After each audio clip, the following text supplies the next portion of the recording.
The Nigeria Hydrological Services Agency this year, through its annual flood outlook, predicted that 35 states and 380 local government areas in the country to experience flooding. It also said this will be high in about 78 local government areas now. Through the situation, though the situation might not be as severe as what the country experienced in 2012. It, however, advised those in flood-prone areas to know about the predictions and vacate such areas. Meanwhile, massive flood have sacked thousands of people from their homes in some states of the Federation, KATSINA, OGUN State, KADUNA, as well as some others across the nation, causing loss of lives, damages to property worth millions of naira, and not sparing farmlands. Floods also wreaked havoc on the Edo State's office of the Independent National Electoral Commission, INEC, in Benin City, as in OREDO local government area. Now, what is being done to find lasting solution to this perennial issue? Now, whenever there is flood, what we hear is that people should actually move out. But the question will be, to where? And who gives people land to build on, or as in waterways, to actually go build their property in one way or the other? The town planners or whoever is in charge? Well, we'll get to find out with some of the issues that we will table before our guest on the program, Nigeria Today. Welcome to the program. My name is Blessing Abu.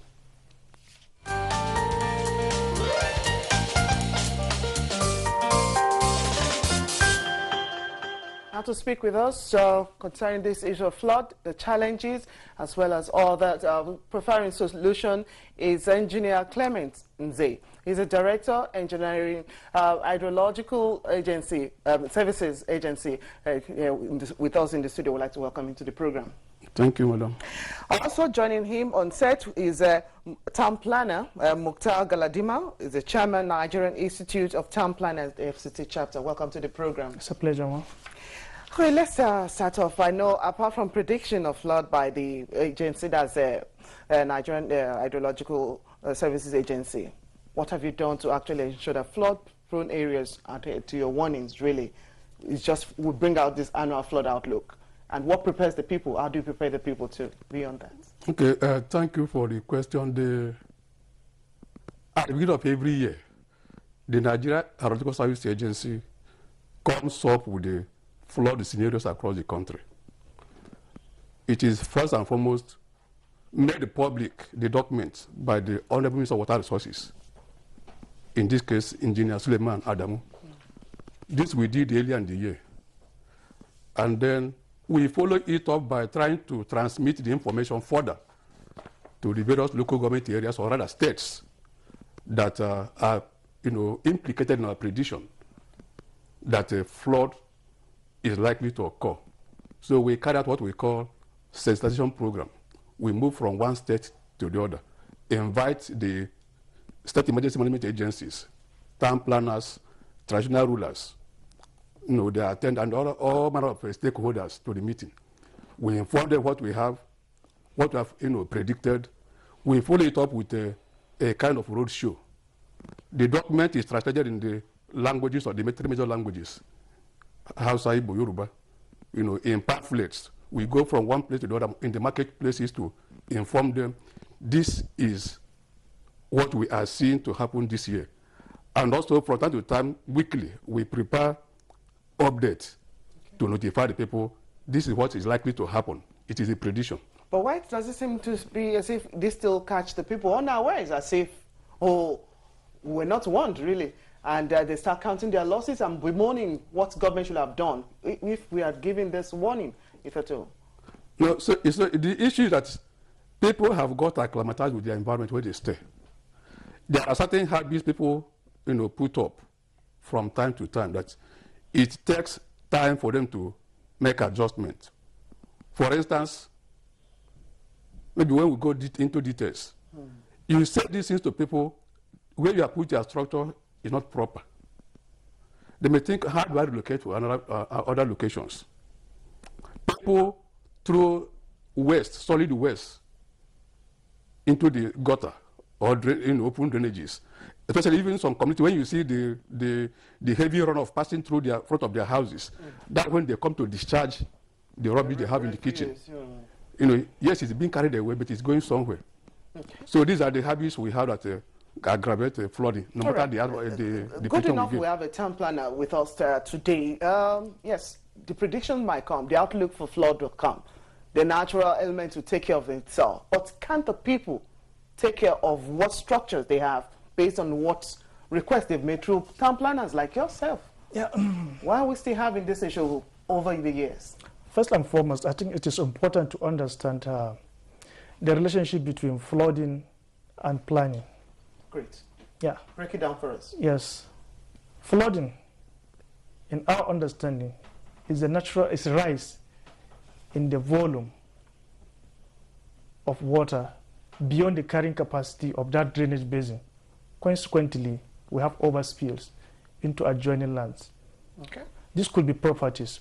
Planning, on the other hand, is the process of ordering the use of land to achieve the maximum practicable degree of economy, convenience, beauty, so as to have a beautiful environment for working, living, and recreation. Right. Where the principles of planning is abused, that may lead to the occurrence of flooding. Isn't that what we have experienced now? Abuse, this is to a large extent, what we're experiencing in Nigeria is due to abuse of the planning principles, where there is the planning. Most cases, particularly in states, local government and state capitals, planning are non-existent? Their planning are non-existent. Where they are even in existing, they are not being implemented. Consequently, we see the occurrence and reoccurrence of this disaster. So how worrisome is this for body of town planners, for a situation that is taking up lives and even property? This has been a kind of a fundamental challenge to the practitioners of town planning in Nigeria. We have been campaigning, we have been appealing, sensitizing relevant government agencies, state government, federal government, on the need to have town planning as an important element in the fiscal, social, and economic development of settlements. Some are adhering to these calls, some are not. So that's why we keep on having this recurring effect of flooding in our settlements. Yeah. Let's get back to Engineer. For some of these predictions or for some of the outlook that you give, people like the town planners and all the stakeholders that you mentioned not working hand in hand to actually ensure that we'll mitigate the level of people's response to some of this issue of floods?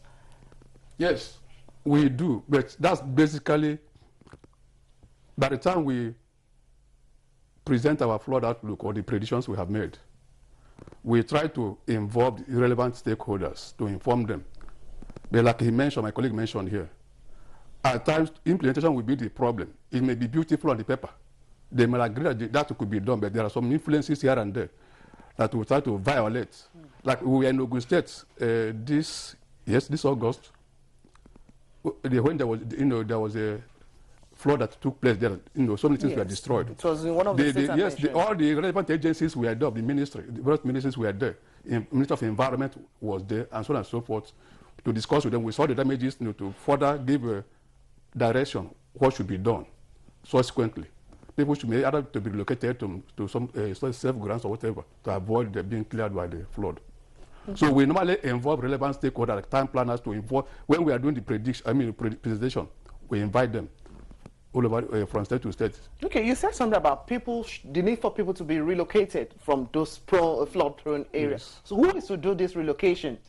Well, I think it should be the work of the state government, maybe through the emergency management agencies in the states. What have you experienced over the time? Because it makes mess of whatever outlook you are presenting, as if you did not want the people, you did not want the government, when we get to the states. You see, we are in the program on the 16th of this month. Okay. After speaking, presenting my document, presentation there, I think I had a director from Zamfara, was saying, thank you so much. You said this last year, it happened. Please let me have the document, this and that. I said, please, when we present our prediction, tell you it will happen here, we wouldn't be happy that it happens. We want that people should, heed to our prediction and take precautionary measures to ensure that it doesn't happen. But let them clear their drainages, let them adhere to planning guidelines and the regulations. Okay. All right, let's push this further. I know for some areas, depends on the level, the kind of topography that you have in such a location. What have you found out in some of the states that have been affected? Is it that there are some areas that people could actually move to beyond those ones, or we keep having the land being taken up by flood, such that it's a bother for the state government to actually see what they could? Maybe they are actually handicapped on what to move the people to. What have you advised? One of the causes of flooding could be linked to poverty. In what way? Yeah, because accessibility to land is not easy to come by. So you have to have some kind of money to get access to land. So those that don't have this means, they have to resort to the marginal land that is available. Most of these lands, you see, they are located within the flood-prone areas. Okay. Consequently, whenever there is this disaster, it is this land, these marginal lands, that got affected. Consequently, the people, the low income or the poor people are the worst mostly affected. That is it. So what we are saying as a professional body, the planning should be inclusive in such a way that the poor, the not so poor, the rich should be involved, should benefit from the planning scheme. And do we have to wait until the raining season? No, we don't have to. We don't have to. When we have dry lands, at least we could take that's why I'm coming to the idea of having a kind of what we call a flood hazard maps, in such a way that there is a land that we identify is susceptible to flood. There is land that we identify is a safer ground that people could be relocated, and then there is a passage in case of emergency. So where safer grounds are, this is where state government or federal government should come in to intervene, prepare a planning scheme that could take care of some of these people. But then there is one thing important, societal attitude. He mentioned it but briefly. People always believe that this is our ground or this is our land, we belong to this place. By the time you try to relocate them, then it becomes a problem. So this issue, we have to look at it in total. Not that we'll just take a segment and forget about other segments. So it has to be a comprehensive approach to resettlement or relocation of some of these people situated within these flood-prone areas. Okay, you mentioned of a mapping of the area, yes, which you said something as that. Flood hazard map. Who should do that? It's a team of professionals. Okay. Hydrologists, engineers, planners, and... Have we seen something like that? Do we have something like that in place? Yes, it's one of our, as programs we handle in our agency. Okay. To produce flood vulnerability map. Okay. So we've been able to, because of a paucity of fund, we've been able to carry out what we call Hierarchical Area 1 within Sokoto Basin, Sokoto Axis. Okay. That one has been completed. So the map will give you the setbacks, maybe 50 to 100 meters from the banks of the rivers, where you can do any structure. Then that is depend on what we'll talk about, another 50-year return interval, the flood, or 50-year or 100-year, depending. That can help you to calculate the distance. So we've only been able to do that for Sokoto State? Yes, that we have accomplished that for the whole country? Yes. Wow. So when you map it, then you can now put beacons or some structure that will tell people, don't go beyond this point for whatever you are building. So what is keeping us back from doing generally for the other remaining states of the country? This year we have gone to another state. Is bit by bit we do it. Because of flood, they can't carry it at the same time. But the flood will not wait for your bit by bit, and the people are losing their lives and they're losing properties. That's what you can do with what you have. We'll get there. Okay. Earlier in the day, we actually spoke to some residents of the Federal Capital Territory about what they think about the flood, the challenges, and we'll get to see that as we go to the street now. And we'll get back to continue our conversation. You're watching Nigeria Today. Let's go to the street.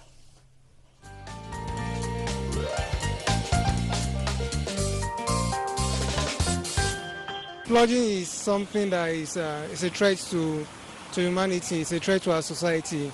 But there is a human cost to it, and what I feel we should do to avoid flooding, as far as we should keep our drainages, our drainages to be clean, and we should stop building houses on where things or where drainages are built. We should try to build good drainages. Apart from building, apart from that again, you will see the drainages not spacious enough to accommodate, and water, you can't just block water. And you see people building their own houses or shops, these makeshift shops, on drainages, waterways. You see, these are all things that brings about this man-made flooding. And it's my opinion that if we could create drainages enough, this water would not float, and we should avoid also building on these waterways. It's not government that lives in our environment. We are the one that ought to have some of the problem we have. Waterways. We build our house against waterway. 2, we drop all those. We should stop dropping our refuse on the waterways. We as an individual, we have to take care of the drainage. We cannot fold our hands and wait for government to come and repair our drainage. There are some things that we have to do. We don't have to wait for the government.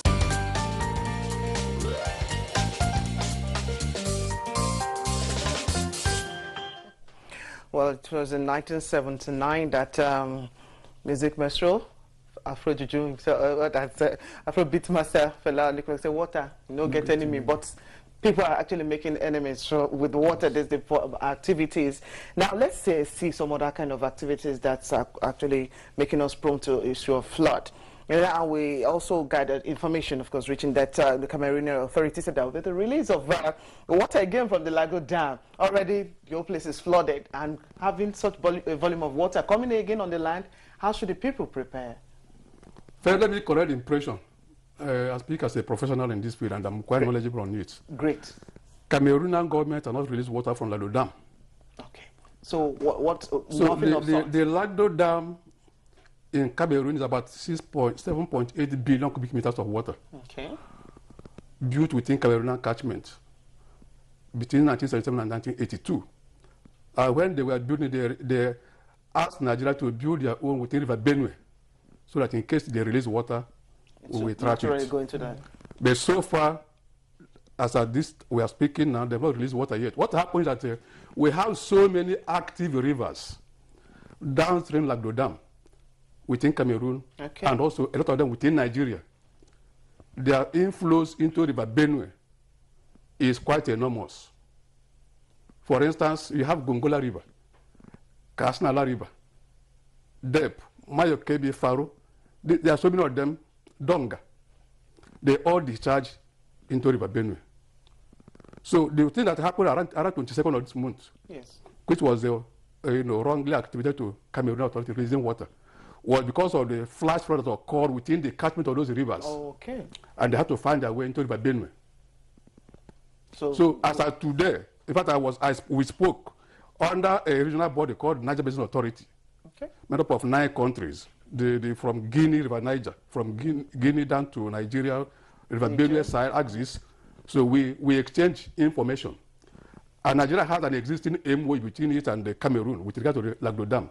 So that before anything happens from there, they will inform us. Okay. They need to inform. Okay. So they are still impounding water in the dam. Okay. So it's just the activities of these other rivers yes, that you have made mention. But then the people should still prepare for such eventualities. Town planner, yes, what do we advise?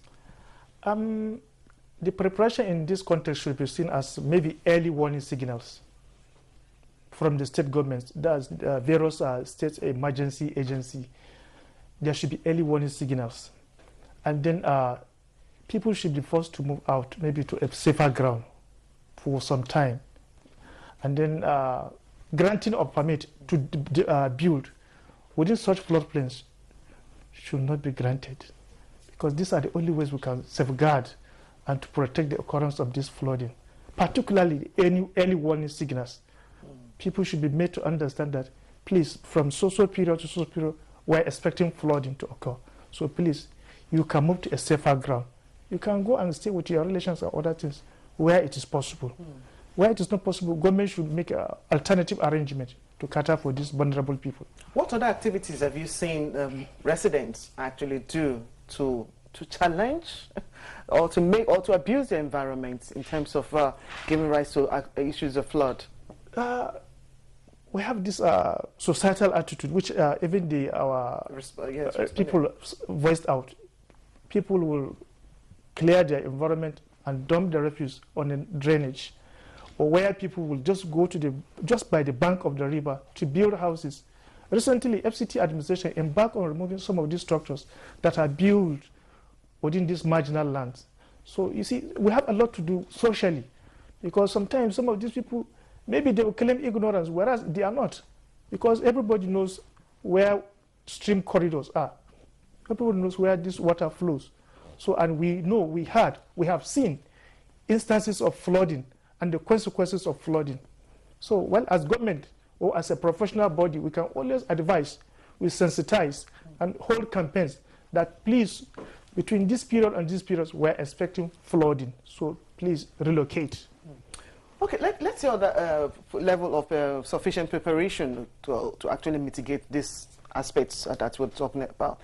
Anticipation, climate risk, we know definitely those are areas that you have also concerned about. Now, what kind of preparation would you want the people to take at this point? Yes, some already they've started experiencing, which you have predicted, and some other states are still expecting to have more in the coming days.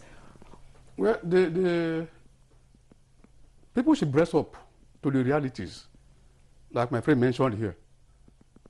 For instance, within the Benue Basin or Valley, there is little or nothing that we can do there. Nigeria has no single dam on River Benue. In the event they release water, we are at the mercy of the flood. That's not nothing we can do. Nigeria has no dam on River Benue. On a long run anyway, if we can build dams within these tributaries of River Niger, or River Benue rather, I've listed some of them before. We've been talking about these dams for if we can put not large dams anywhere, small dams that can trap the body of water. They can trap this water, yes, and reduce what is coming to River Benue. It will go a long way to solve the problem. But then the issue of flash flood, which will, like what happened in KATSINA is flash flood. Okay. What happened in OGUN State, was flash flood. In KADUNA, North and South, which we equally predicted and told them we were there. Flash flood. This one comes suddenly.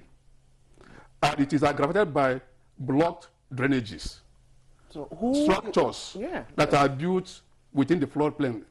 Everybody is aware, those who have been here for some time, saw what a one-time minister here did by demolishing structures. That's a kind of a thing, to have the political will to do it, to relocate, remove those structures from the floodplains. Okay. It will go a long way to reduce the impact. Like my friend said, it's often the people at the lower rung of the society that are often affected, because they can easily go there, find and make a living. But sometimes I was told, I don't know how reliable it is, the Niger State government said they have what they call wet housing and dry housing. The houses are built upland. During the rainy season like this, July, August, September, what we call just month, when the flood season is around with us, they relocate the people to the dry houses. From there, they'll be going to do their business in the daytime. They go back upstairs to the highlands to stay where they have built houses for them.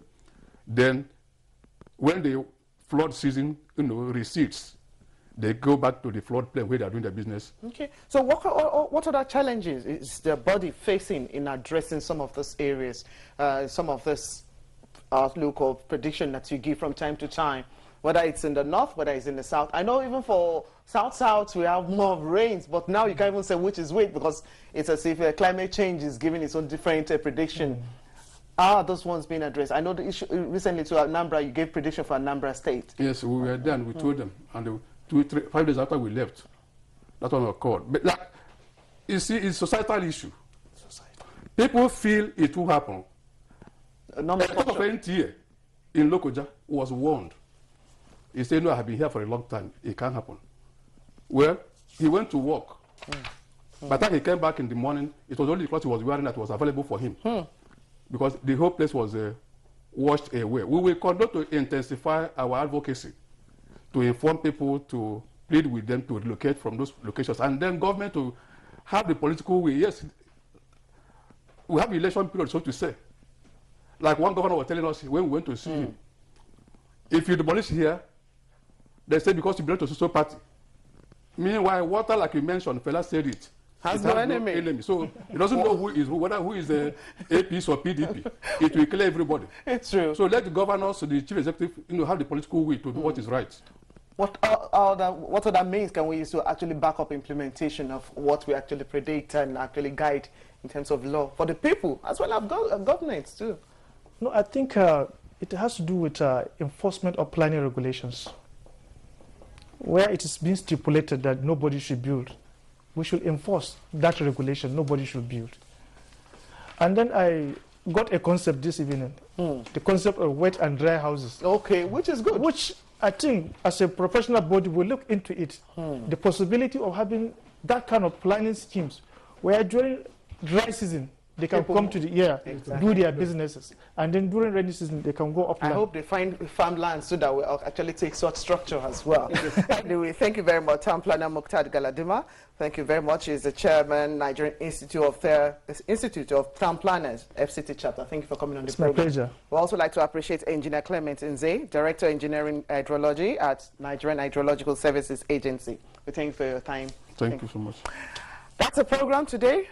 Hope you will join us again tomorrow, 7:30 in the evening. We want to appreciate every one of you for joining us and to have a look at what is happening. Tell your neighbor, don't just dump refuse in the flood. It's fine that we are coming around to you. I also want to say you can actually watch this edition or any other edition at all online, www.youtube.com/NTA News 24 Hour. My name is Blessing Abu. Thank you for watching. Enjoy the rest of your evening.